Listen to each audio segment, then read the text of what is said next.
Hello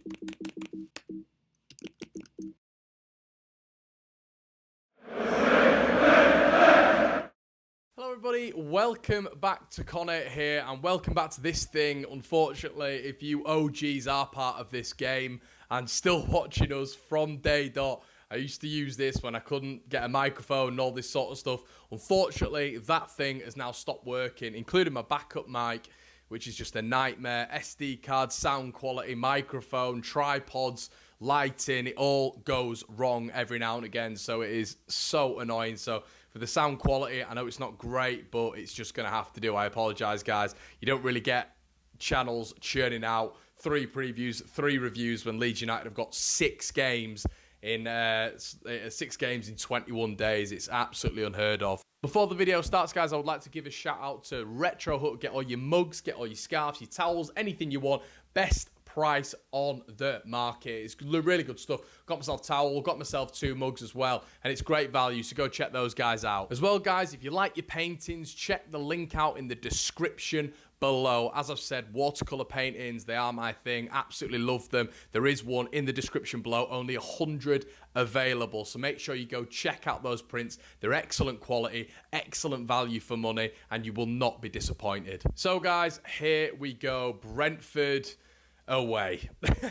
Now, everything's been on the build-up and the quality of the camera and all this sort of stuff, so I've been spending 2 hours doing that. So I've just completely lost track of Brentford, really. But we know this is the hardest game of the season. There's no other way to put it. It's the toughest game of the season. I pointed out 3 games at the start of the season: Millwall, Cardiff and Brentford away, as I carted them off and I just said there were 3 hits. A lot of you will turn around and say, Cardiff, what? All this sort of stuff. But when I said Millwall at the start, the exact same uproar was said. They are just tough games that notoriously we don't normally turn up for. So Leeds United have got to go into this game in particular with a little bit more vigour, a little bit of a stronger mentality, and probably you can tell by the grimace on my face, I personally cannot see it. Brentford, for me, one of the most outstanding teams in this division. I've actually got a bet on them winning the league. I think the balance across the squad, the midfield, the defence, everything is just perfect.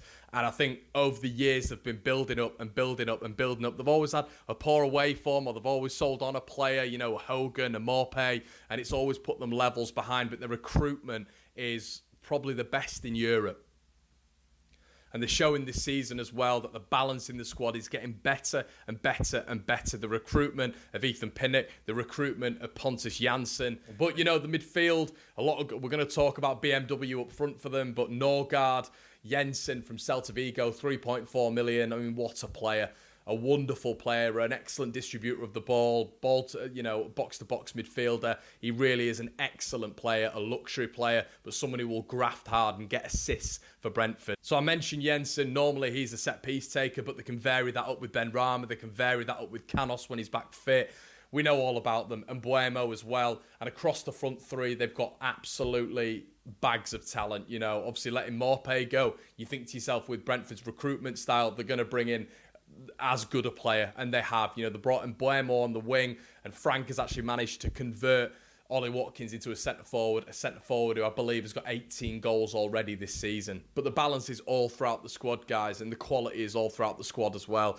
I'm going to be completely real with you. I would be stunned if we got anything from this. Their home form is absolutely terrific as well. Leeds' away form is sort of it's based.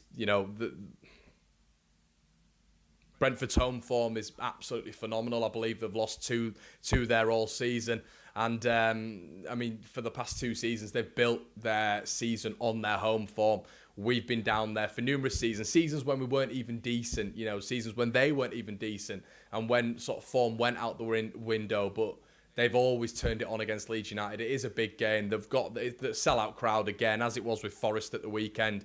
And we're going into an absolute bear pit at Griffin Park. They seem to always turn it on down there. Normally, whoever the opposition is, it's very, very rare that they lose down there. And I think we're in for a really, really tough game. I'm not really sure how I'd change it. Obviously, after Marcelo Bielsa's press conference today, it seems Phillips is going to come back in. with Phillips in the team, we'd won 1 in 8, so it wasn't like the movement's going to drastically improve. The screening in front of the back four, that might help, but it's not going to solve all the problems against this Brentford outfit. They're going to offer more than just a threat to Calvin Phillips. You're gonna have Mbuemo down one wing. You're gonna have Ben Rama down the other wing. Jensen just in behind. The solidity of De Silva and Norgard. Janssen is gonna be fit. Of course he will be. He'll do anything to play in this game. Ethan Pinnock at the back. It's gonna be a real task for Leeds, and I think the only way he can change it is by throwing in a Poveda instead of a Hernandez, by throwing in an Augustin instead of a Bamford, throwing in a Meslier instead of a Casilla. I mean, if he keeps Casilla, what can you say about Bielsa then? How can you keep Kiko Casilla? No other manager would do that, and it's a luxury, but it's a curse. We've got Bielsa, and he's a wonderful manager, but how can you gratify that man with another start in this Leeds United side? He's 33 years of age. He's still making consistent mistakes. 5 years inactive at Real Madrid. And we're still playing him week in, week out, after mistake after mistake after mistake, when we've got a kid on the bench who's been valued at 10 to 15 million euros by PSG. Alioski as well, who's going to be coming up against potentially Ben Rama. He's going to have an unbelievable game.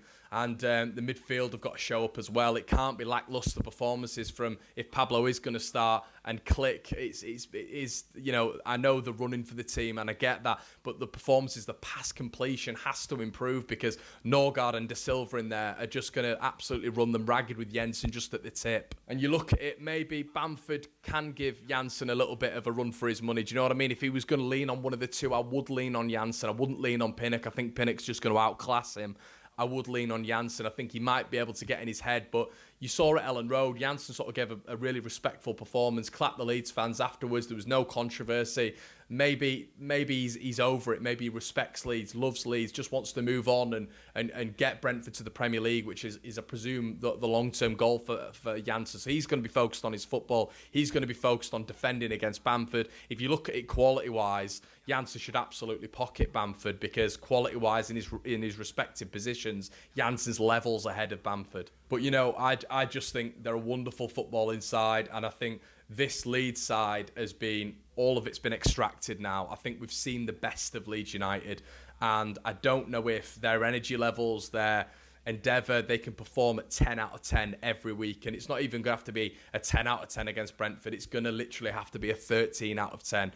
Brentford already have quality players in their ranks. They buy quality. Their recruitment is quality. So they get on the spreadsheets the next level player in maybe a Norwegian second division tier, or a Spanish second division tier. And they're already quality. They pick them out.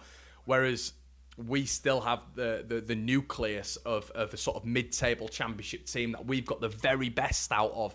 Now, can you extract that form week in, week out at a 9, at a 10? It's proven at the minute that just isn't the case. 2 wins in 11. It's relegation form. We've got 4 points out of our last 6. That's 22nd in the form table, and things have to turn around very, very quickly, or Leeds United not only going to be out of the automatic race, but we're going to be out of the playoff race. But we can turn this round, but the only way we can turn this round now is looking at Bielsa, because I think the players are not giving. Well, I don't know if they can give any more. You know what I mean? There's 15 games left. Are we going to see a complete capitulation of Leeds United, as in the biggest we've ever seen before? Or are we going to see a turnaround? Are we going to see Poveda come in, Meslier come in, Augustin come in? And are we going to see a different Leeds, a team that will fight, a team that has more quality within the ranks, who can put chances away? Because we're still creating chances. The only game we really didn't create chances was probably Nottingham Forest, but that's the only game really this season. And we still had that Cooper header, which it could have changed the game around. But like I've said, guys, this is sort of your preview. That's all I can say anymore. I can't rant, I can't moan, I can't do this, that and the other. The only people who can influence Leeds United now are the players and Marcelo Bielsa, but I do think it starts with Bielsa. There has to be some ruthless changes, and if I see Kiko and if I see Bamford starting tomorrow, I'm going to be thoroughly, thoroughly disappointed. So let me know what you guys think in the comment section below, guys. Do you think we're going to go there and roll them over? Do you think it's going to be the same old with Leeds against Brentford, where we go down there and just seem to get absolutely mullered? Last season is just prevalent in my head, where we went there, off the back of the Easter result, and we went down there and the pressure was on, and Leeds just folded under the pressure. And we seem to be in a very, very similar situation right now. Is it going to be a different Leeds where we're going to come out and we're going to take the game to Brentford, or are we going to fold up like an A4 piece of paper again? So make sure you slap a like on the video, slap a comment, and if you haven't subscribed, I know there's about 49% of people who watch these videos who aren't subscribed. That's nearly half of you. It'll only take a minute out of your day to just hit that subscribe button. It does the channel a whole world of good, and we're trying to step up the videos, as I'm sure you can tell. So cheers, guys. Let's hope for something a little bit different against Brentford tomorrow night. I'll see you in a bit.